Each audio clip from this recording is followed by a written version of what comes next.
I've got a lot to say. I'm just going to crack on. I'm going to start this story about 2012. Started off as a registrar, surgery. Loved everything. Loved the operating. Loved the patients. But also had caught the bug for research, doing an MD a couple of years previous to that. And looked at envy to a degree with to my English counterparts, who there had the Professor of Vascular Surgery as their consultant and was doing 50-50 academic and clinical time, which you just don't get that in Wales, or you didn't have that in Wales, and you're certainly not within the sphere of vascular surgery.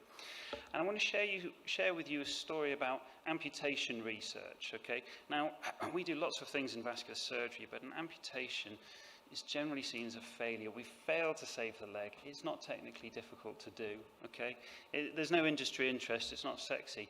And so probably as a result of that, amputation surgery is done pretty similar to how it was done about 30 years ago. Nothing's really changed because nobody's done the studies in it. And I'm going to share my story in terms of how this little nugget of interest has grown into the sort of the piece of work that it is. And I think I'll say that it's important, looking retrospectively anyway, the two key things that happened is I found a seed, okay, an idea, a concept within research that I thought needed to be looked at and that I was passionate about, and I thought it filled a gap that wasn't currently being sort of researched, and also found a mentor who actually is also a friend, I'm glad to say. A few sort of buzzwords about things you need as a researcher. I'm going to highlight the tenacity and enthusiasm. You've got to have a fire in your belly. You've got to have some passion to say, no, I want to do this and see it through, okay? And that's critical. And you can't teach that, you can't train that. But, you know, we are all here probably because we've got that fire in the belly. Flexibility is important as well. I'm going to share with you a success story, but what I'm not going to tell you is the 101 other ideas that I had, and I was like, look at that, that's going to be amazing, that's going to be really interesting, until you read the research done in the 1980s. I was already been done about 40 years ago. So have some flexibility when you're looking for that key thing that you're going to do and work on. So what I'm going to share with you is about placement. And it's a study looking at a nerve catheter that's placed at the time of amputation surgery. So you do the amputation, you find the nerve, and typically you would just cut the nerve, and there you go. But you can put a little catheter next to it, put some local anaesthetic through the catheter for 5 days, and it can impact pain after amputation surgery. So I'm going to start off with, or tell you a bit about how placement developed. So I went to Swansea in 2014 and saw for the first time a nerve catheter being put in. I thought, why has nobody told me about this before? I've seen and done loads of amputations. Why have we not done this before? So I went to my colleague, friend, mentor, Chris Twine, said, let's have a look at this. So we did a systematic review together, meta-analysis, and published it. Absolutely delighted. We also did some other work. We did a retrospective review looking at patients with and without the catheter, how much pain they had. We did a survey, spoke to some patients, and I'll come on to that in my next slide. And I also contacted a load of charities, and one of them got back to me. That was Douglas Bader's Foundation. They gave me £500. Now, that's tuppence halfpenny in terms of the research world, but what it demonstrated was that a charity thought it was important enough to put at least a few quid down on this as a concept. Now, I put all that together and tried to take it to the next step. But again, just because you don't do that doesn't mean it's a failure. I'm a bad one at not celebrating success. Sometimes a good meta-analysis and a good paper, that is success. And okay, it doesn't lead to big grants or big funding or whatever. If it improves the literature, it's still a success. But my next step was to look and find a formal group of people who have the knowledge, skills and aptitude to be able to take this idea and grow it into a grant proposal. And I went to the Centre for Trials Research. And I put a blue line there as if you just walk over to them. And it was a bit more involved than that. I think looking back, the advice I give to people for when they're doing these kind of things, you've got to sell yourself like a Dragon's Den style thing. You've got to go there and you've got to pitch your idea, because they've got to get that same fire in the belly that you have. They've got to understand that. Well, the CTO were invaluable, and one of their suggestions was don't go for the big grant straight up front, rather go for a smaller feasibility. So we developed a 50-patient feasibility, half of them have a nerve catheter, half of them don't, and we ask about pain.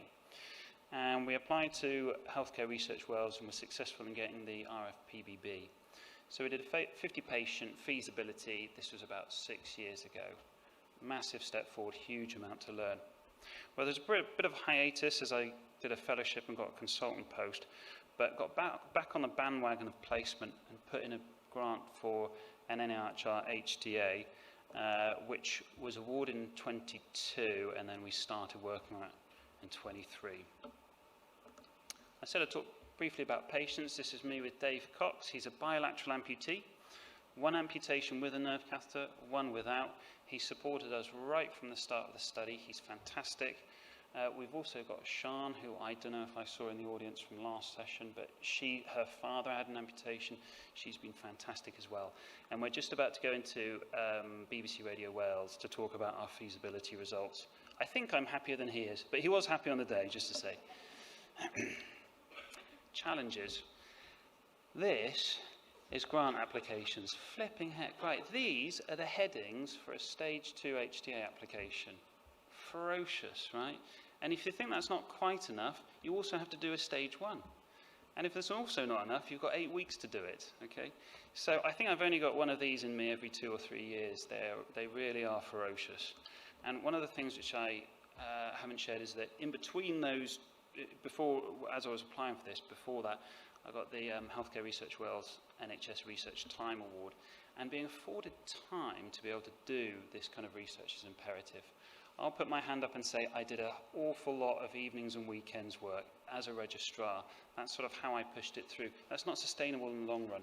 You've got to carve out dedicated time within your job plan to pursue the things that you want to pursue if it's going to be sustainable in the long run. So this is my last slide, just finishing with some reflections and advice. I haven't really talked about the idea of dare to dream, but do, you know? Dare to dream, think big, think where do I want to be in 10 or 20 years. And some people actually think where they want to be and then reverse engineer their way back. I didn't do anything like that.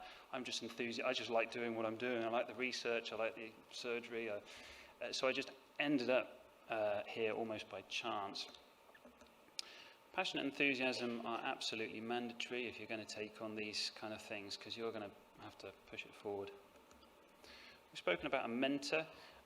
Sometimes mentors provide the seeds. That's the other thing to say. Sometimes mentors will come along and say, I've got a great idea, I don't have the time to do it, can you lead on this and run with it? I think it's important to distinguish between something like that and something where you go for 2 or 3 years, you do a PhD or an MD in a unit, and then you leave, right? You're working for somebody else's project. Now that's fine, but accept it for what it is. I think sometimes getting hold of that seed and getting it to grow is almost more valuable. Get some formal support at some point. And then my last point is to say that if you have that, or if you have most of that, if you've got the opportunity of carving out some time, and if you can communicate that in the written format, you've got lots of various awards which you can apply for. And I would say that if you have that and can communicate that, you would be very competitive. So that is all I want to say. Thank you very much.